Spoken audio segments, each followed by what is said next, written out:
Hey there, this is Seth Parnell, the minister of the Portia Church of Christ, and this is episode 194 of the Midweek Bible Study.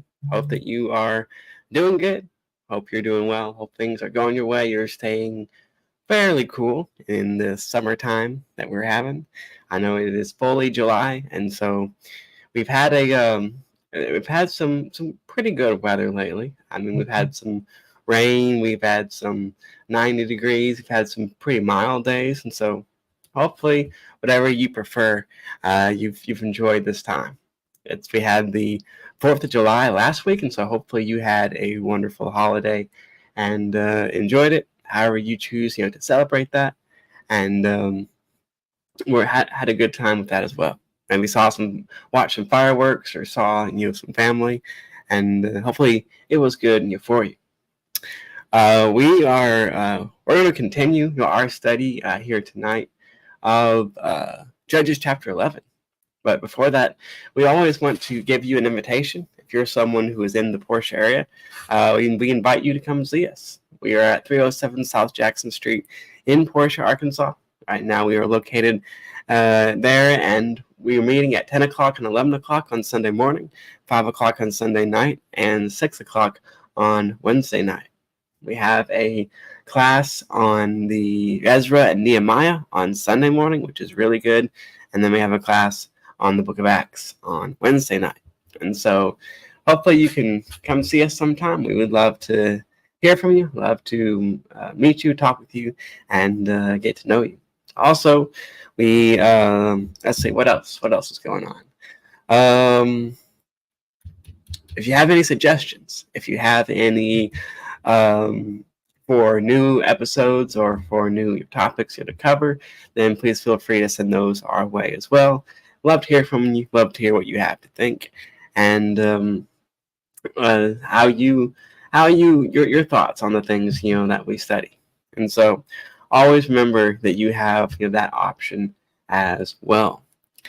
But here tonight, we're not going to go too long here tonight. But we're just going to take a few thoughts at Judges chapter 11. I know it was a long time ago. I mean, it's only 2 episodes ago, but we had our summer break before then. So this was back in early June, I think.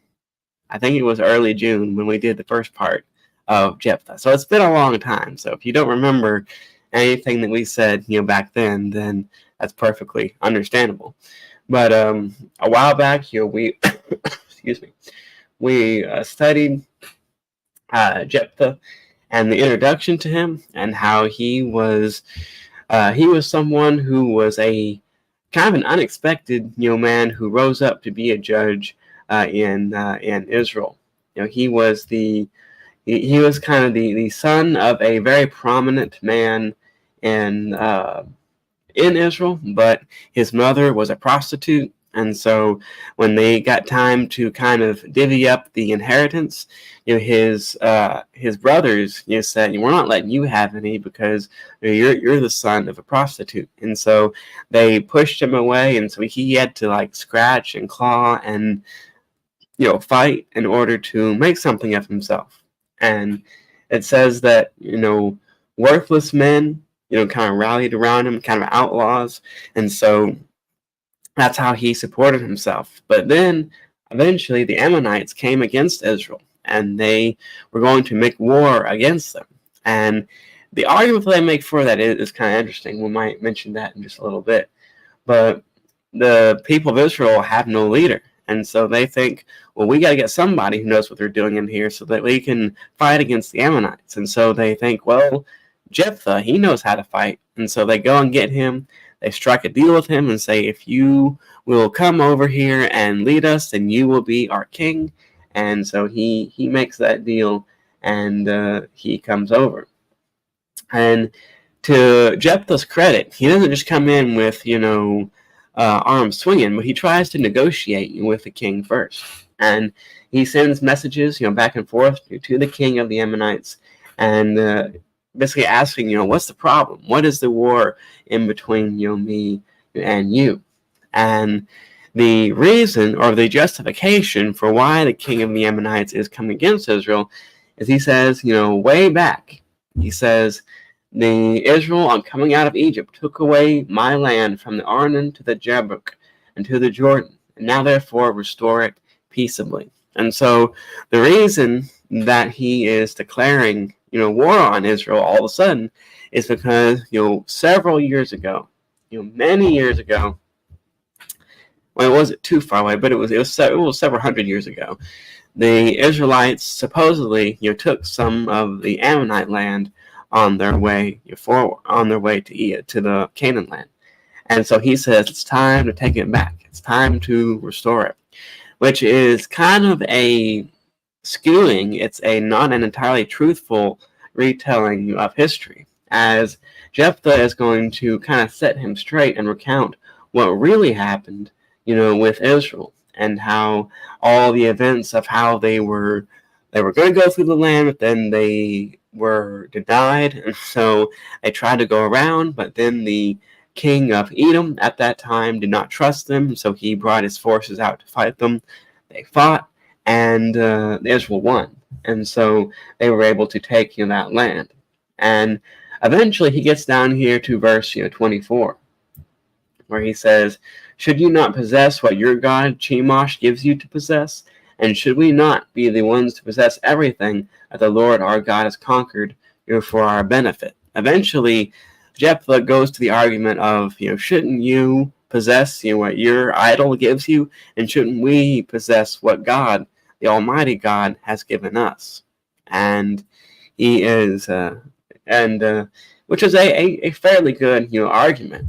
But in the end, this negotiation, even though Jepthah he demonstrates a vast knowledge of the Old Testament, of history, but yet this falls on deaf ears. And in the end it says, "But the king of the Ammonites did not heed the message that Jepthah had sent him. And so he was set on war regardless."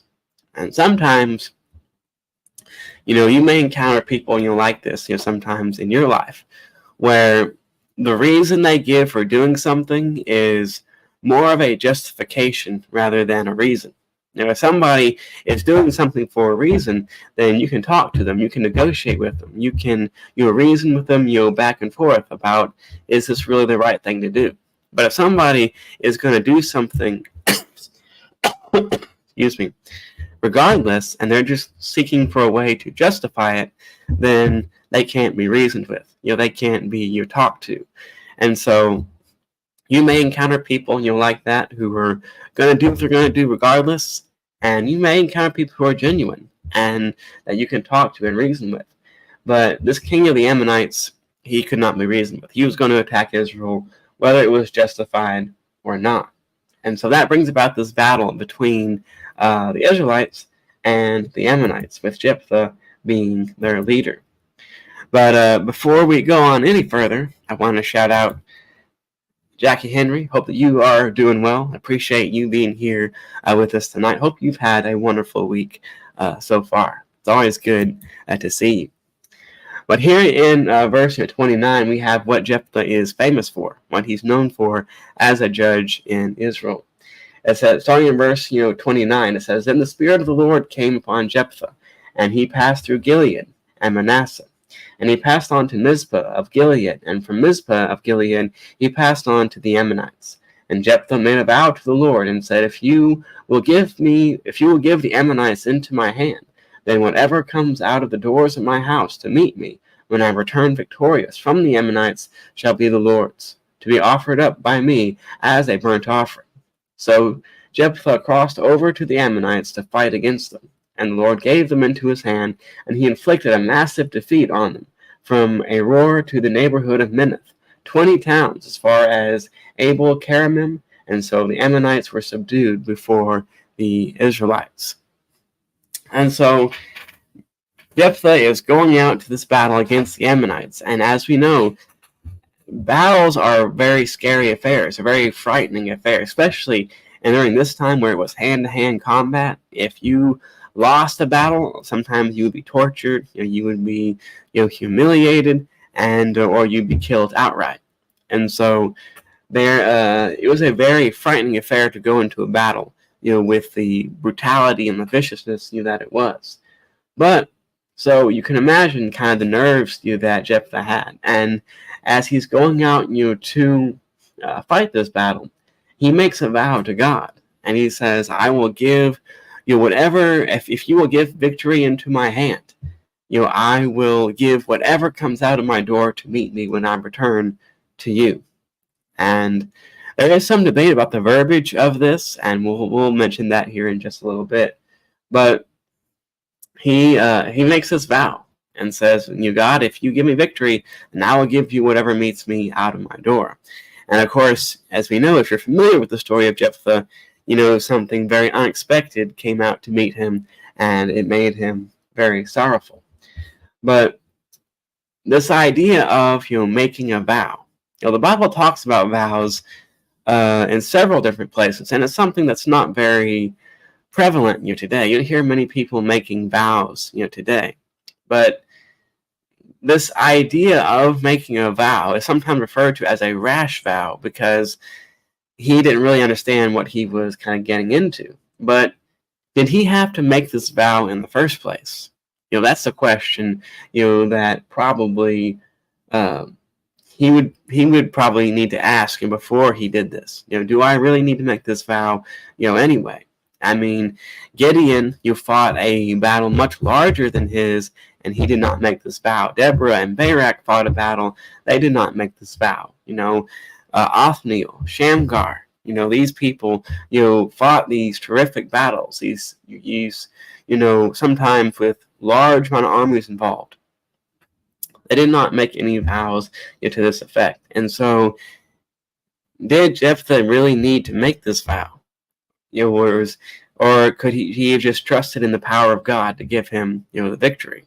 If God, a lot of times, and this is not always the case. I want to preface that because there are some vows, that were made, such as, Paul. Paul, we're not given really details on the type of vow that Paul made, but he makes a vow in the book of Acts, and he keeps it. And so, but in this particular instance, Jepthah is trying to kind of bargain with God. He's trying to make a deal with God, saying, if you do this for me, then I will do this for you. And what's the problem with that logic? Well, God cannot be bargained with. God cannot be, we cannot have transactions with God like we do a business or like we do with each other. But God is first, almighty. He's all powerful. And if he is going to deliver us, then he's going to do it, with or without the need for us, to make that, transactional, agreement. Now, that doesn't mean that we're void of responsibility. We know that for a fact. We do have a responsibility to keep up our end of the bargain, to be obedient to God, to be faithful to God. But as far as, making a vow, especially of offering a burnt sacrifice of something that we don't even know, that's not a good idea. But you can kind of understand, Jepthah. It's easy for us to, say that was a bad decision, looking at this from afar. But when you're leading an army, of soldiers, and you're going against a bigger army, and it's, hand-to-hand combat, it's, a very, brutal and bloody affair. Sometimes you can imagine he would maybe promise anything in order to survive, in order to gain, victory. And so I have a little sympathy, for Jepthah here in this case, but still doesn't make what he did right.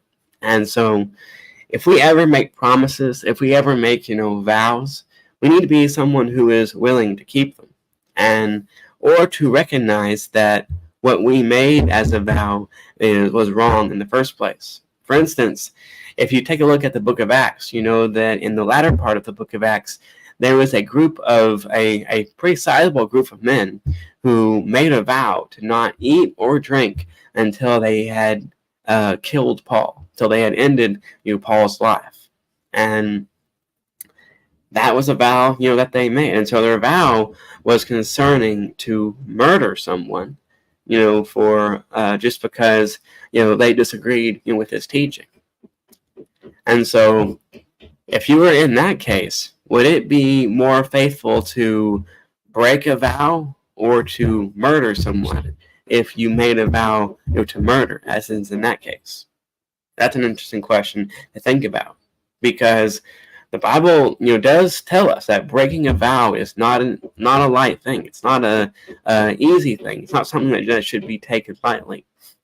But at the same time, using a vow to justify something that is wrong, saying I have to do this thing that's wrong because I made a vow, that also is, not good.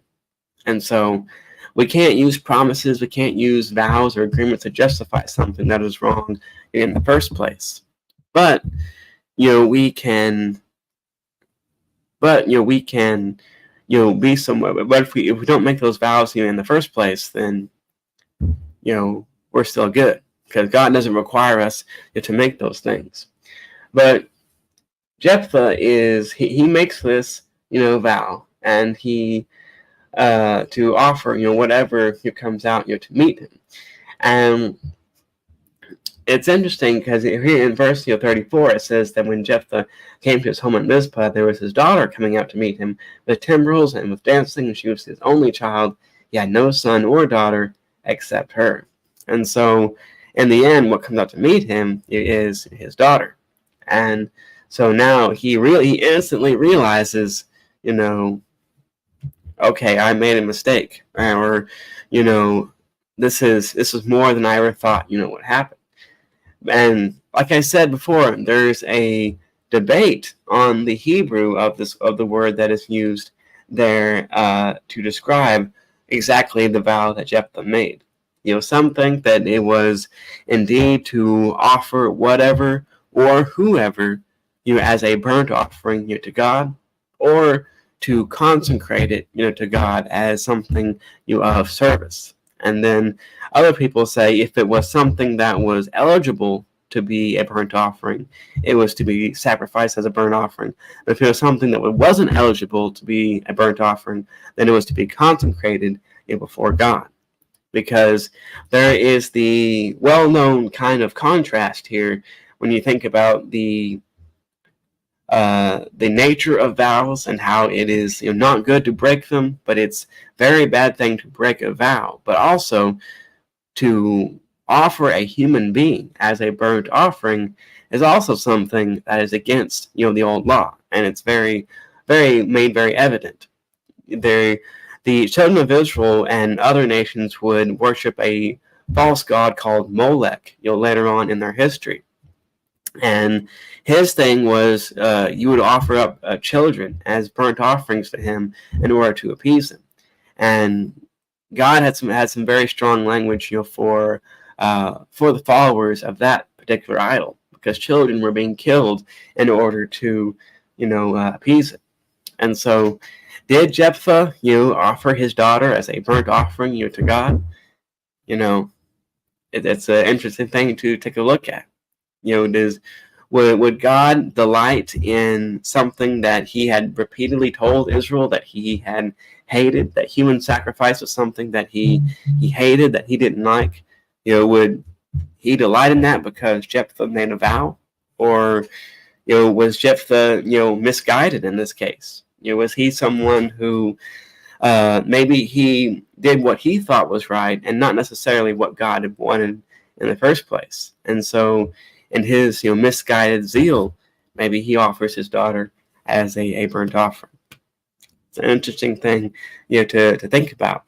As I said, there's others who think that his daughter was instead consecrated as a servant to the tabernacle at a very, very young age, which means that she could not marry, she could not have children, and so she would be in service to the tabernacle for the rest of her life. Most of the servants who served in that capacity were likely older women, or maybe widows, or maybe people of that kind of demographic. It'd be very, very unusual to have a young girl to be consecrated to that. And support for this argument kind of comes from her request here at the bottom of page 30 in verse 37, where it says, "And she said to her father, let this thing be done for me. Grant me 2 months so that I may go and wander on the mountains and bewail my virginity, and my companions and I. Go," he said, and he sent her away for 2 months. So she departed, her and her companions, and bewailed her virginity on the mountains. Some think that this was kind of a sign that she was consecrated instead of offered as a burnt offering. But it's a study to be had. It's a debate to be had. But to Jepthah's credit, I mean, whether it was right or whether it was wrong, he doesn't break this vow. He goes through with it, as he instructed. And so that's one thing that we can learn from Jepthah, is his dedication to what he said and to what he had promised. When as Christians, we should be a group of people that can be trusted at our word. If somebody hears us say something, they can be assured that what we're saying is the truth. If we're someone who is always going back on what we're saying, or saying lies, or saying things that aren't true in order to benefit us, then that's going to put a bad reputation on Christianity, on our ability to spread the gospel. And so being someone who always speaks the truth, someone who always backs up what they say, what they promise, who goes through with what they promise, that's the type of person that Christian should be. Because you think about the promises that God has given us. How many of the promises that God has given us do you want him to go back on, to break? I hope, and I don't, and I would, if God goes back on the promises that he has made us, then we are completely lost. We have no hope. But the Bible says that God, he is faithful, and he is trustworthy, and we can have confidence that the promises that he has given us will indeed come to pass. And so that's a positive thing that we can learn from Jepthah here in this case. And in the final verse of this chapter, it says that this actually started a custom in Israel, where the daughters of Israel would go out to lament the daughter of Jepthah for 4 days. And so it actually was remembered for a while in the culture of Israel. They would go out and they would remember her for what had transpired. And you also got to give her credit for it. We're not given the name of Jepthah's daughter. She's just referred to as his daughter. But when she hears of this vow, something she had absolutely nothing to do with. She did not tell him to make this vow. She likely did not know he made this vow. She wasn't involved in this in any way, shape, or form. And yet this is something that completely altered and transformed her life. But yet, when she's informed of this, when she is told this, in verse 36 here she says, "My father, if you have opened up your mouth to the Lord, do to me according to what has gone out of your mouth. Now that the Lord has given you vengeance against your enemies, the Ammonites." She was very supportive of her father in keeping this vow, which is just to her credit as well. She could have complained. She could have said, "Why me?" She could have lashed out in anger. She did none of those things, but instead she went quietly with the decision that was made, and she supported and served her father in that manner, which is also something that should be given to her credit as well. But that the story of Jepthah will continue on, and he's going to continue to fight, and there's going to be some excuse me he's going to have some trouble with some of his own countrymen, and so he's going to have to deal with that later. But I think that we will stop there for tonight, and we will pick back up next week for episode 195. We only got 5 more left until we hit 200, which is, I think, pretty cool. But I hope you enjoyed this episode, and hopefully it sounds something that was of benefit to you. Like I said, we'll be back here next Thursday night, for another episode. I hope that you have a wonderful day, a wonderful rest of the day, wonderful rest of the week, and that you can be someone who glorifies God and praise Him with the life that He has given you and the time that He has blessed us with. I'll catch you next time.